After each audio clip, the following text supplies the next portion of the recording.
In psychology, a value is actually not very clearly defined. They are trying to sort of differentiate from concepts like norms and beliefs and attitudes and so forth, and try to sort of define what value means. And somehow the consensus is that values they are sort of beliefs, but much less defined somehow than a very clear belief that you might carry in your mind. But it's sort of like something that draws you to act and feel in a particular way. So a value is a construct that is quite complex, having emotional components and cognitive components to them that are not necessarily just very easily understood also by the individual that holds the value. Of course, there comes into it a lot of the way you're raised, your education, your social environment, your cultural environment will influence very, very much how your value system works and operates. From a yogic viewpoint, you would hold your values, if you say apart from universal laws, as you made it concrete, you would hold them within what we call manomaya kosha, or the level of the psychomental body, where we hold our emotions and concepts. That's also where we would place our personal values, as in, what do I value as good and what do I value as bad? What do I value as something I like, something that gives me pleasure? What do I value as something that I don't like, something that gives me pain?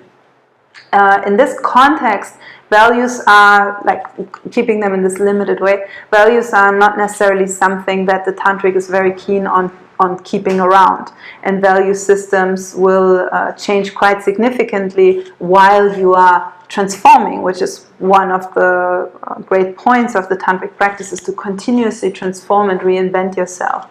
And these type of personal beliefs that are not necessarily following some sort of universal law or universal attribute would just transform within your process of healing, within your process of knowing yourself better. You will understand, for example, that a value that you might have held before of putting, for example, a career over family might change actually just within any person. You don't have to be a huge tantric for that, just with an experience where you feel, oh no, actually relationships are more important to me than the career might be. So these sort of beliefs and values will change quite significantly as you progress, and the tantric will not even have a big will not even make a big fuss about it. It's just like, okay, changing, fine, yeah, this one falling away, this one, okay. But then, of course, there are values more in a universal way. Those aspects that are held as universally valid, as, for example, the yamas and niyamas, the moral principles that the yogis and the tantrics follow. So, for example, the value of truth, like holding that as a value, or maybe you could even say as a virtue, is something that people will agree upon universally. That is immoral to lie, is something that is quite clear throughout various societies and cultures.